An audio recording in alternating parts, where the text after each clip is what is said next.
और अब खबरें तफसील से। जिला बारामूला पटन के वानीगाम वाला इनकाउंटर खत्म हो गया है। इस इनकाउंटर में एक मिलिटेंट को हलाक किया गया। आर्मी का एक जवान भी मामूली जख्मी हो गया है। आर्मी का एक सुरागरसा कुत्ता भी हलाक हो गया। वाज़ेह है कि यह इनकाउंटर आज अलग सुबह उस वक्त शुरू हुआ जब यहां सिक्योरिटी फोर्सेस को मिलिटेंटों के छुपे होने की इत्तला मिली। इसके फौरन बाद इस इलाके को मुहासरे में लिया गया। सिक्योरिटी फोर्सेस ने जब इस मकान की निशानदेही की जिसके अंदर मिलिटेंट छुपा था, जो ही सिक्योरिटी फोर्सेस ने इस मकान के करीब नजदीक गए तो मिलिटेंट ने फायरिंग की। इस तरह यहां सिक्योरिटी फोर्सेस और मिलिटेंट के बीच एनकाउंटर शुरू हुआ। इस दौरान वानीगाम बाला के तमाम रास्तों को सील किया गया और पूरे इलाके को मुहासरे में लिया गया।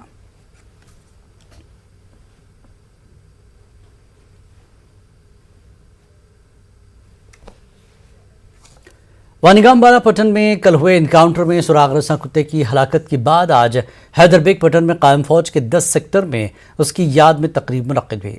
कुल फोर्स के general officer commanding SS Salaria ने इस तकरीब में शिरकत करके कुत्ते की यादगार पर फूल चढ़ाए। इस मौके पर 10 सेक्टर के कमांडर ब्रिगेडियर आलोक दास, जम्मू कश्मीर पुलिस के अफसरान भी मौजूद थे।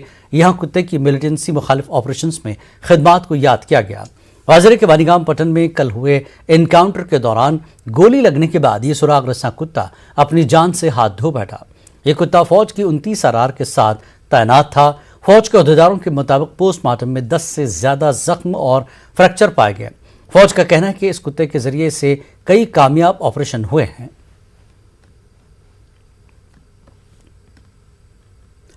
फोर्सेस ने बानीपुरा के शंगू इलाके में मुहासरे और तलाशी की कार्रवाई के दौरान लश्कर तैयबा से वाबस्ता एक हाइब्रिड मिलिटेंट को गिरफ्तार किया। गिरफ्तार किए गए मिलिटेंट की शनाख्त फैसल गुलजार वल्द गुलजार अहमद नज्जार साकिना अनंतनाग के बतौर हुई है। फैसल के बारे में बताया जा रहा है कि वो रवां साल 17 जुलाई से लापता था। पूछगछ के दौरान उसके कब्जे से असलहा भी जब्त किया गया है।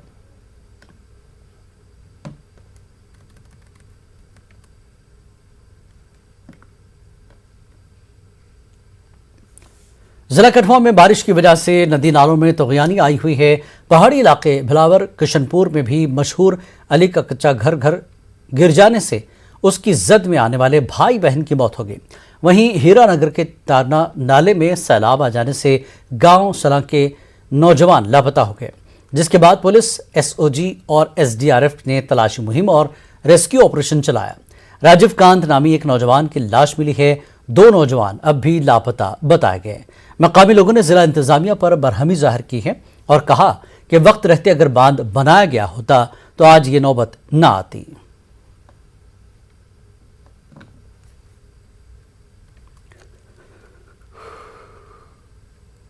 जो मंजर है वो सारा आपके सामने है। जो कितनी जमीन किसानों की, जो हजारों कनाल वो फ्लड की वजह से बह गई है। अब थोड़ी बहुत जो वो किसानों ने उधार करके थोड़ा कर्जा लेके जो खेती बाड़ी की, इनकी जो KCC लोन ले रखा है इन लोगों ने सबने, अब इनका सबका वो लोन माफ होना चाहिए। इनको उचित जो मुआवजा हो सकता है वो इनको मिलना चाहिए और इस बांध को एक बढ़िया तरीके से बांध ये बनना चाहिए और इसके साथ बांध के साथ क्रेड वर्क भी होना चाहिए, कोई स्पार बनने चाहिए ताकि ये पानी गाँव की तरफ मत जाए। बिल्कुल अभी आपने देखा एक डेड बॉडी यहाँ से मिली है और 2 को अभी हम ढूंढ रहे हैं। उसके साथ ही हमारे एक गाँव का जो एक रेडे वाला था, वो एक रेता लेने के लिए सुबह आया था, उसको बड़ी मुश्किल से हमने निकाला है सुबह 6:30 बजे। तो कहने का भाव ये है कि ये बड़ा आने वाले समय में एक क्रिटिकल, एक भयंकर रूप धारण कर सकता है। ये आप देख रहे हो पानी, एक तो गुजर लोग जहाँ फंसे हुए थे, मैं गुजरों को भी ये अपने भाई हैं इनको बताना चाहता हूँ कि आप फ्लड के एरिया में मत बैठो। और मैं एडमिनिस्ट्रेशन को कहता हूँ कि जहाँ इनको कोई सेफ जगह है वहाँ पे लेके, और चाहे कोई कम्युनिटी हाल है अभी भी वहाँ इनको बिठा दो। ये फिर देखो अपने घरों में चले गए हैं, जो घर ये इनके वो फ्लड एरिया में है। आने वाले टाइम पे अगर थोड़ी ज़्यादा बारिश होती तो इससे भी ज़्यादा नुकसान होने के डर बने हुए।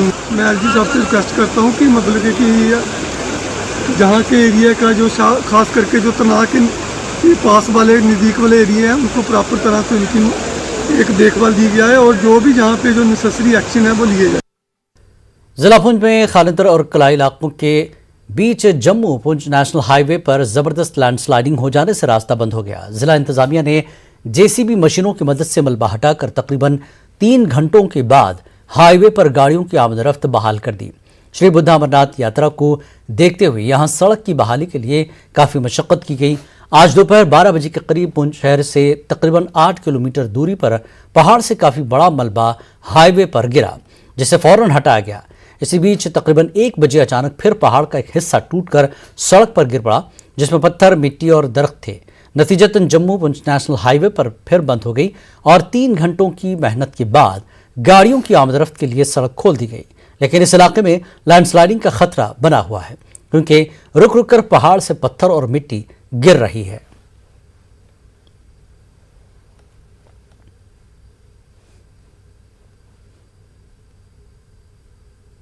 शंका और है, क्योंकि बार बार इसमें पत्थर और मिट्टी छिट्टी वगैरह ऊपर से आ रही है, ये शंका है। लेकिन हम कोशिश कर रहे हैं कि जो ये नीचे आ गए हैं पहाड़ शाड़ वगैरह, इनको हम जल्दी ना जल्दी नीचे गिरा दें। लेफ्टिनेंट गवर्नर मनोज सिन्हा का कहना है कि नार्को टेररिज्म एक बड़ा चैलेंज है और जम्मू कश्मीर पुलिस ऐसे अनासर के खिलाफ लड़ने के लिए हमेशा पेश रही है और इसने मिलिटेंसी की लानत को खत्म करने में बड़ी हद तक कामयाबी हासिल की है। जिला गांधरबल के मनीगाम में पुलिस ट्रेनिंग स्कूल में पासिंग आउट परेड की तकरीब से खिताब करते हुए एलजी ने ये बातें कही। पीडीएस मनीगाम में 14वें बेसिक रिक्रूटमेंट ट्रेनिंग कोर्स की अटेस्टेशन कम पासिंग आउट परेड का इनेकाद किया गया था। एसपी और एसपीओ समेत 538 कांस्टेबल अपनी तरबियत मुकम्मल करने के बाद यहां से पास आउट हुए हैं। एलजी मनोज सिन्हा इस मौके पर मेहमान खुसूसी थे। इस मौके पर खिताब में लेफ्टिनेंट गवर्नर ने जम्मू कश्मीर पुलिस बिलखुसूस प्रिंसिपल शौकत हुसैन शाह और पीटीएस मनीगाम के अमले की लगन की तारीफ की। एलजी ने यहाँ मुख्तलिफ इनामात जीतने वालों, पास आउट पुलिस एहलकारों के वालिदैन और रिश्तेदारों को भी मुबारकबाद दी। इस मौके पर ट्रेनर्स ने अपनी जगह जंगी सलाहियतों का मुजाहरा पेश किया।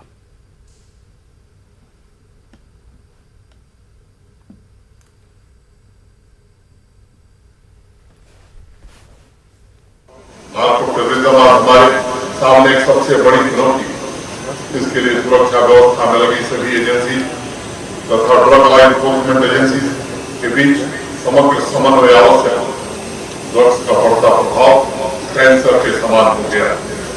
यदि इसी अवस्था में ड्रग स्मगलिंग के रैकेट को तहस नहस नहीं किया गया तो यह सामाजिक एवं सुरक्षा की दृष्टि से हमारे लिए सबसे बड़ी चुनौती बनकर उभरने वाला है। आतंकवाद के समूल नाश के लिए आवश्यक है उससे संबंधित सभी विपक्ष और टूल्स खत्म किया। मित्रों, आतंकवाद चाहे जिस स्वरूप में तो वह सिर्फ किसी एक समाज के लिए खतरा नहीं बल्कि पूरी मानव सभ्यता के लिए और हमारे रूल ऑफ लॉ तथा आदर्शों के लिए एक बड़ी चुनौती। समाज में शांति स्थापित करने, भाईचारा बरकरार रखने के साथ साथ ऐसे तत्वों पर भी कड़ी नजर रखने की आवश्यकता है। जम्मू कश्मीर पुलिस अपने बाकी फोर्स के साथ मिलकर के उस हालात का सामने पिछले 30 साल से ज्यादा अर्से से कर रही है जो नाखुशगवार है, जो किसी भी लिहाज से जम्मू कश्मीर के हित में नहीं है और ये हमारे पड़ोसी की देन है जिसको अमन से बैर है, अमन से दुश्मनी। त्राल इलाके से ताल्लुक़ रखने वाले एक खानदान की खुशियां उस वक्त मातम में तब्दील हो गईं जब उनका नामौलूद बच्चा मौत के दहाने पर चला गया। उनका इल्जाम है कि प्राइवेट अस्पताल इंतजामिया की लापरवाही की वजह से नौजायद बच्चा दम तोड़ रहा है।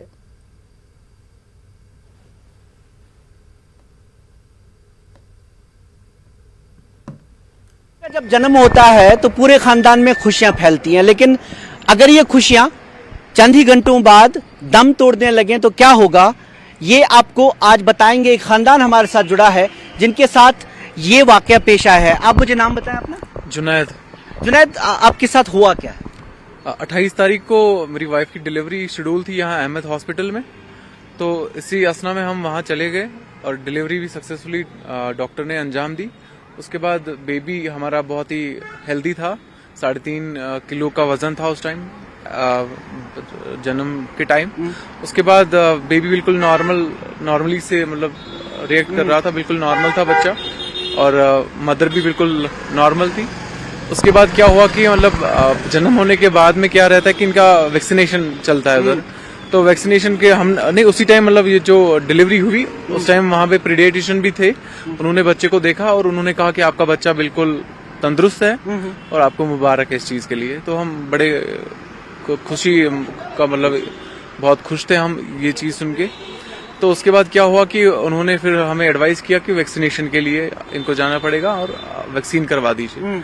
उसके बाद वहाँ पे जब वैक्सीनेशन रूम में हम चले गए तो वहाँ पे उन्होंने पहले से सिरिंज में वैक्सीन डाला हुआ था।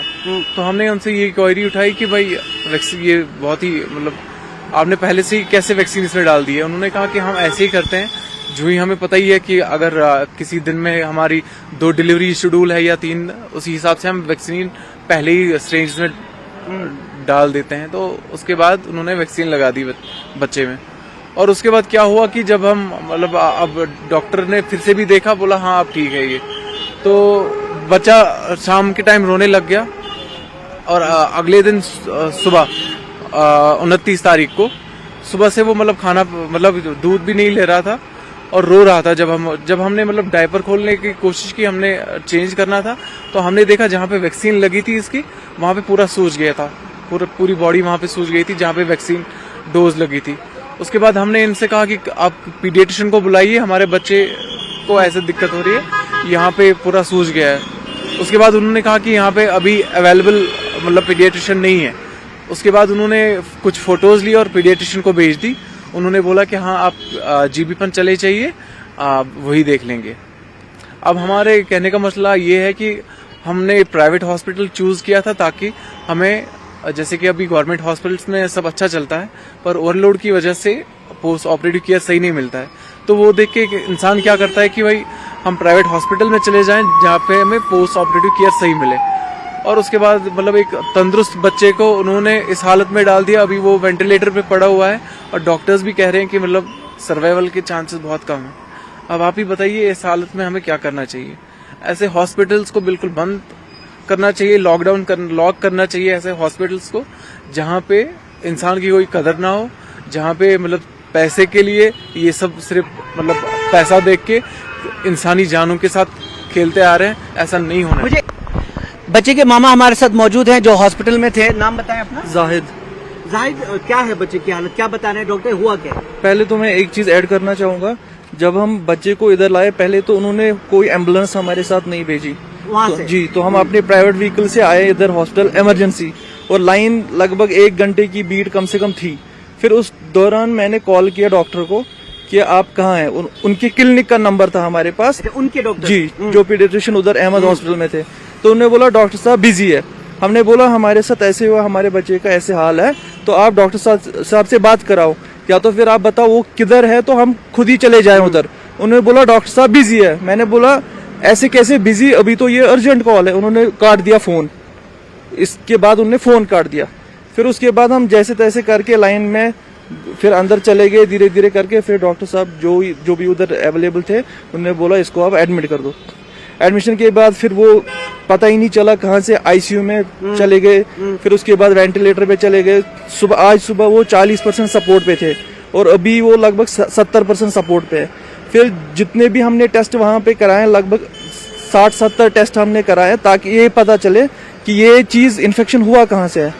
तो डॉक्टर्स ने बोला कि ये इन्फेक्शन हमने इससे पहले कभी देखा नहीं है जो इस रेट पे मतलब स्प्रेड हुआ है। फिर उन्होंने बोला कि ये इनका इस तरफ यहाँ पे थाई बोन पे पस निकला, जहाँ पे हमने वैक्सीन करवाई थी वहां से पस निकलना शुरू हो गया। 100-200 ml के आसपास खुद ही पस निकल गया, इतना वो पूरा टिश्यू डेड हो गया, वहां से पस निकल मतलब एक्सटर्नल। फिर हमने डॉक्टर से पूछा कि इसका कारण क्या हो सकता है, ये जो इन्फेक्शन है ये बाई बोर्न है कि ये एक्सटर्नल है। उन्होंने बोला जिस इन्फेक्शन में जहाँ मतलब पस निकले, जो भी अगर किसी बॉडी पार्ट से पस निकल रहा है इसका मतलब है कोई एक्सटर्नल इन्फेक्टेंट अंदर गया है। तो वो मोस्ट प्रोबेबली अभी तक उन्होंने बोला कि रीजन है। और ये पस होने का कंफर्मेशन ये देता है कि कोई एक्सटर्नल इन्फेक्शन हुआ है। और एक्सटर्नल कौन सी चीज गई है अभी बॉडी में, वो सिर्फ वैक्सीन गया है जो हेपेटाइटिस बी हमने लगवाया था। तो अभी जो कंडीशन है बच्चे की, उन्होंने बोला कि anything can happen any time. ये वाली पोजीशन है बच्चे की अभी फिलहाल। मुझे एक चीज बताएं, जब आपने प्राइवेट हॉस्पिटल में जिसमें आप गए थे वहाँ क्या आपको कोई केयर, उनके पास कोई पोस्ट केयर ऑपरेटिव है, बच्चा उनकी जिम्मेदारी है जब पैदा होता है, उनके पास कोई इंतजाम है? वहाँ पर हमारी जब डिलीवरी होने के बाद मुश्किल से शायद एक बार, मतलब ये एक तो वो नर्स वगैरह कभी कभार ऐसे आती है कि जो डीएनएस वगैरह वो लगाते हैं, तो उसके लिए जो मेन उनका डॉक्टर होता है वो या तो एक दिन में एक बार देखता है, और बच्चे को तो मुश्किल से ही वो अगले दिन सुबह देखते हैं। जब इनकी बर्थ हुई थी तो उस टाइम देखा था चाइल्ड जो उनका स्पेशलिस्ट था, उन्होंने बोला नॉर्मल है। फिर अगले दिन सुबह वो आते हैं तो फिर अगले दिन सुबह फिर से हमने दिखाया, उन्होंने बोला बिल्कुल नॉर्मल है। आपने एडमिनिस्ट्रेशन से पूछा ये कैसे हुआ, वहाँ के एडमिनिस्ट्रेशन? हाँ, फिर उसके बाद जब ये चीज हुई तो हमने उनको पूछा कि ये जहाँ पे हमने वैक्सीन लगवाई है वहाँ पे ये सब हो गया। उन्होंने बोला नहीं वैक्सीन यहाँ पे नहीं लगाते हैं, वैक्सीन राइट लेग पे नहीं लगाते, वो लेफ्ट लेग में लगवाते हैं, ताकि वो हम उन पे ब्लेम ना कर पाए। वो खुद को बचाने की कोशिश कर रहे थे कि लेफ्ट लेग पे गलत इन्फॉर्मेशन देके। फिर उसके बाद उन्होंने कोई वहाँ पे हमें ना कोई हमदर्दी दिखाई ना कोई सपोर्ट दिया। कम से कम अगर गलती उनकी तरफ से भी होती तो उनको ये करना चाहिए था कि एम्बुलेंस ही दे देते साथ में, या फिर जो उनका स्पेशलिस्ट था वो उनको बुलाते ताकि जल्दी से ऑपरेट कर सके। जितनी देर में हम यहाँ पहुंचे वो 1 सेंटीमीटर से 1.5 इंची तक वो इन्फेक्शन मतलब पूरा नीला पड़ गया था उसकी टांग। तो फिर उसके बाद ये हॉस्टल वाले भी कंट्रोल नहीं कर पाए, क्योंकि उन्होंने बोला कि ये इन्फेक्शन हमने इससे पहले देखा नहीं है, इसको अभी डिटरमाइन करने के लिए इनको अभी 2-3 दिन लग रहे हैं। एक बच्चा जो 2 दिन पहले पैदा हुआ और सिर्फ 24 घंटे में उसकी हालत ये हो गई कि वो उसकी सांसें डूब रही हैं। वालिदैन का सवाल है कि अगर कोई प्राइवेट हॉस्पिटल किसी बच्चे को की जिम्मेदारी लेता है, जिम्मेदारी उनकी जच्चा बच्चा दोनों की है, और इन प्राइवेट अस्पतालों में अगर मोटी रकमें ली जाती है सर्विस के नाम पे, तो वो सर्विस कहां है? पीडियाट्रिशियन की जिम्मेदारी है वो वहां पे मौजूद हो 24 घंटे, और फिर अगर कोई मुश्किल पेश आती है, ये हमारे यहाँ ये प्राइवेट ये निजी अस्पताल क्यों हर मुश्किल सूरत हाल में फिर इन बच्चों को जो सरकारी अस्पताल हैं उन पे लाद देते हैं? सवाल इनका यही है कि यहाँ पे ऐसा बार बार क्यों होता है, और ये जो हमारे महकमा सेहत के अफसरान हैं जिनकी जिम्मेदारी है इन अस्पतालों पे नजर रखना, इनकी रजिस्ट्रेशन भी वही देते हैं, तो क्या वो इस पे नजर रखते हैं? सवाल बड़ा है, और जो ये हुआ है इसकी तहकीकात की अब मांग की जा रही है। जहांगीर अजीज के साथ शबीर अहमद, न्यूज़ 18 श्रीनगर।